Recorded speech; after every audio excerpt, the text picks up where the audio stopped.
Sheikh Moza bin Nasser of Qatar attends the opening of the TED in Arabic Summit in Doha. Prince Albert II of Monaco opens the 14th edition of the Monaco-Ville initiative in Monaco-Ville. Crown Prince Frederik of Denmark attends a reception in Copenhagen. And Queen Maxima of the Netherlands begins her 3-day working visit to Morocco. All this and much more coming up next on your Royal Daily News.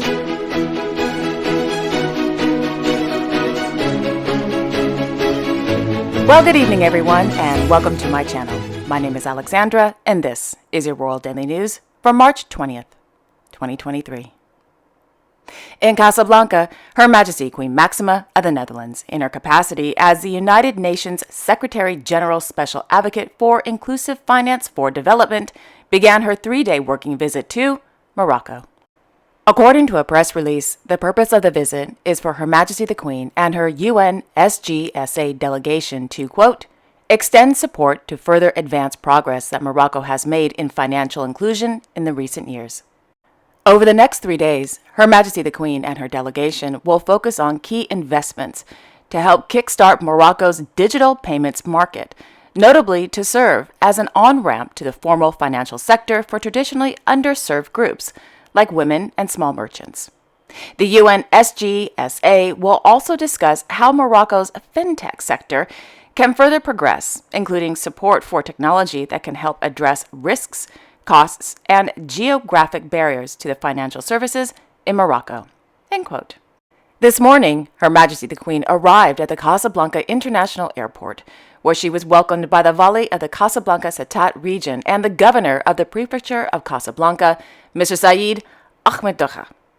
After a brief meeting and a photo op for the press, Her Majesty the Queen and the UN SGSA delegation visited the, quote, Moroccan startup Shahri to learn firsthand how the company is facilitating digital transformation and financial inclusion for mom-and-pop shops, end quote. Thereafter, Her Majesty the Queen and her delegation held a meeting at the Bank of Africa with the CEO and other B of A representatives. In Holmenkollen, His Majesty King Harald V of Norway and Princess Astrid, Mrs. Ferner, attended the Biathlon World Cup Finals over the weekend, held at the Holmenkollen Ski Arena.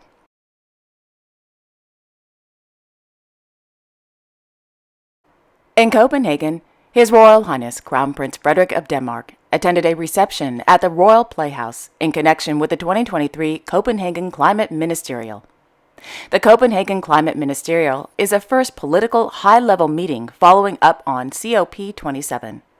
According to a press release, the current and incoming COP presidencies of Egypt and the United Arab Emirates are hosting the meeting in Copenhagen together with Denmark. Quote, the ministerial meeting aims to lay the path to a successful COP28 delivering on the Paris Agreement targets and the COP27 conclusions. The meeting will focus on securing the implementation of the results of COP27 in Sharm el-Sheikh, while also setting the course ahead towards COP28 in the United Arab Emirates in December. The Copenhagen Climate Ministerial will be the first time since the COP27 in Sharm el-Sheikh that ministers of climate and prominent political figures will meet in person to discuss all central issues to the COP process. End quote. On Saturday, Her Royal Highness Princess Benedicte of Denmark attended the 4th edition of the Blue Oars Para-International Dressage Competition. 43 para-riders from all over the world participated in the 3-day competition. The competition is organized by the Blue Oars in collaboration with Parasport Denmark. In Monaco-Ville, His Serene Highness Prince Albert II of Monaco attended the opening of the 14th edition of the Monaco Blue Initiative, held at the Musée Oceanographique de Monaco. Established in 2010 by the Sovereign Prince, the Monaco Blue Initiative, organized by the Prince Albert II of Monaco Foundation in collaboration with the Institut Oceanographique, is a unique platform for debate that brings together major players in ocean conservation and governance to reflect on the key challenges facing our future oceans in a concrete and forward-looking way. Representatives of governments, international organizations, civil society, NGOs, the private sector, the scientific community, and the media meet every year to explore and promote synergies between protecting the marine environment and developing a truly sustainable blue economy. The results and recommendations of the Monaco Blue Initiative are brought to high-level international discussions and negotiations on ocean protection and governance, such as the Convention on Biological Diversity and the United Nations Framework Convention on Climate Change. During today's opening, the Sovereign Prince gave his traditional welcoming speech, stating, quote, "Significant progress has been made over the last few months. I am, of course, referring to the adoption of the High Seas Treaty by the United Nations on the 4th of March. Thanks to this agreement, we will, at last, have the legal tools available that will help us protect international waters more efficiently. By being able to establish marine protected areas in the high seas, which I have for long been calling for, whilst at the same time allowing for the fair distribution of organic resource products." End quote.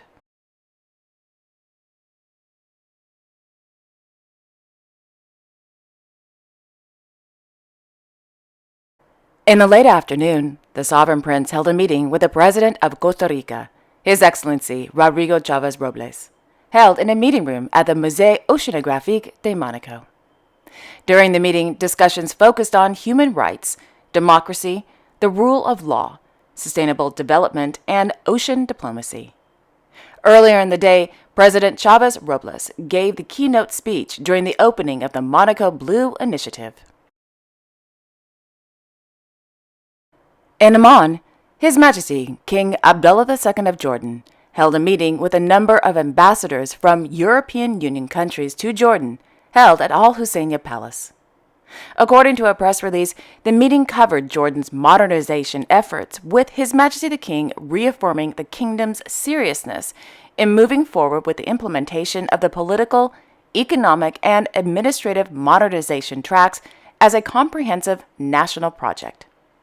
The meeting also addressed Jordan's strategic relations with the EU and European countries, as His Majesty the King, quote, highlighted keenness on bolstering these ties in service of mutual interest and promoting regional stability and prosperity, end quote.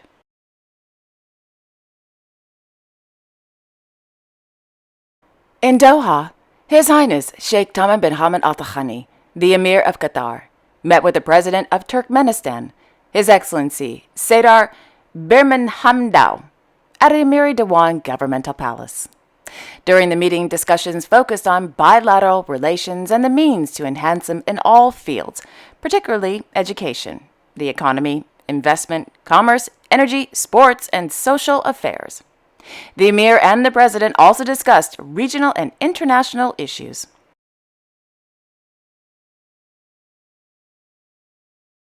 Also in Doha, Her Highness Sheikha Moza bint Nasser of Qatar, accompanied by Her Excellency Sheikha Hind bint Hamad Al Thani of Qatar, attended the opening of the TED in Arabic Summit, held at the Qatar National Convention Center.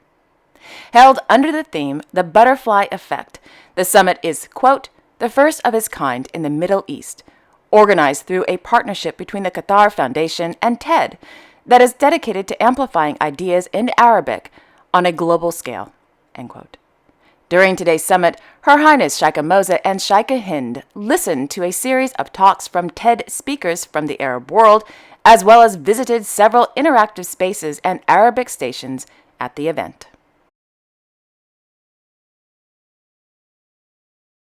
Meanwhile, in Hong Kong, Her Excellency Sheikha Al Mayasa bint Hamad bin Khalifa Al Thani of Qatar attended a gala dinner in celebration of the new exhibition entitled City as a Studio, held at the K11 Musa on Sunday. The celebration was organized by the K11 Art Foundation and hosted by Mr. Adrian Cheng, curator of the exhibition, and Mr. Jeffrey Deesh. On Saturday, Her Excellency visited various museums, including the Hong Kong Museum of Art and the Hong Kong Palace Museum.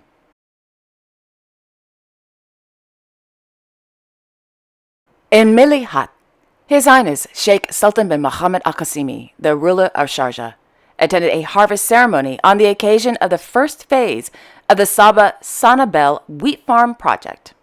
In 2022, the Sharjah government launched a 400-hectare wheat farm in Milihat, using desalinated water for irrigation, as the invasion and war in Ukraine and the pandemic heightened concern over the United Arab Emirates' lack of arable land. In a statement to Reuters, the chairman of the Sharjah's Department of Agriculture and Livestock stated, quote, "What pushed wheat farming were the problems with the supply chains in the last couple of years due to the pandemic and the war in Ukraine," end quote. During the ceremony, His Highness gave a speech emphasizing the success of Sharjah's nourishment projects and integrated them into food security of agricultural and animal husbandry products to secure the Emirates' needs from wheat, dairy, and others. His Highness also noted that the wheat produced in Sharjah is the world's finest, for it contains the highest percentage of protein with no chemical substances. Well, that's a good thing. In Abu Dhabi, His Highness Sheikh Mohammed bin Zayed Al Nahyan, the President of the United Arab Emirates, welcomed the President of Romania, Mr. Klaus Iohannis, and the First Lady, Carmen, at Al Watan Palace. The purpose of President Iohannis' two-day official visit to the United Arab Emirates is to strengthen bilateral ties between the UAE and Romania.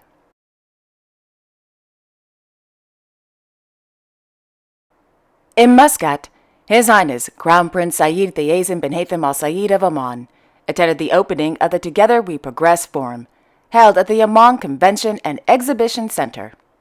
The forum, organized by the General Secretariat of the Council of Ministers, aims to, quote, "create a platform to review the government's policies and priorities in various axes and discuss them with the audience represented by various segments and groups of society," end quote. In Bangkok, Her Royal Highness Princess Savir Vanavari of Thailand laid a foundation stone at the new Royal Stable Unit Equine Medical and Rehabilitation Service Center.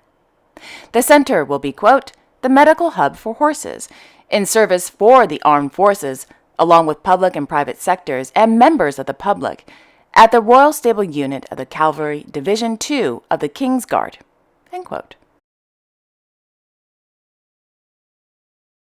In Saint-Pierre-des-Côtés, France, Their Royal Highnesses Prince Vittorio Emanuele and Princess Maria Doria of Savoy, Her Royal Highness Princess Maria Pia of Bourbon-Parma, Princess of Savoy, His Royal Highness Prince Emanuele Filiberto of Savoy, Prince of Venice and Piedmont, and his daughter, Her Royal Highness Princess Vittoria of Savoy, attended a commemorative Mass on the occasion of the 40th anniversary of the death of King Umberto II of Italy, held at the Haute-Combe Abbey on Saturday.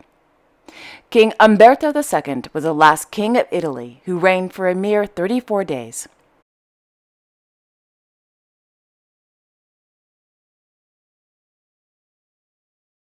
And finally, in Paris, Her Royal Highness Princess Maria Carolina of Bourbon to Sicilies took to social media to announce that she recently visited the headquarters of the Dolce & Gabbana Haute Couture to try on the Alta Gioliria earrings.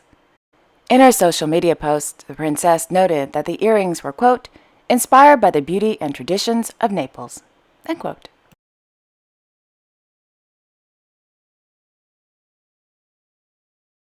And there you have it. Thank you all so much for watching. I really appreciate it. I will be back tomorrow on Tuesday, March 21st with all the latest royal news. Until then, I wish you all a wonderful evening and a great day tomorrow. And don't forget to like, share, and subscribe. Okay, take care, everyone. I will see you all tomorrow. Bye-bye.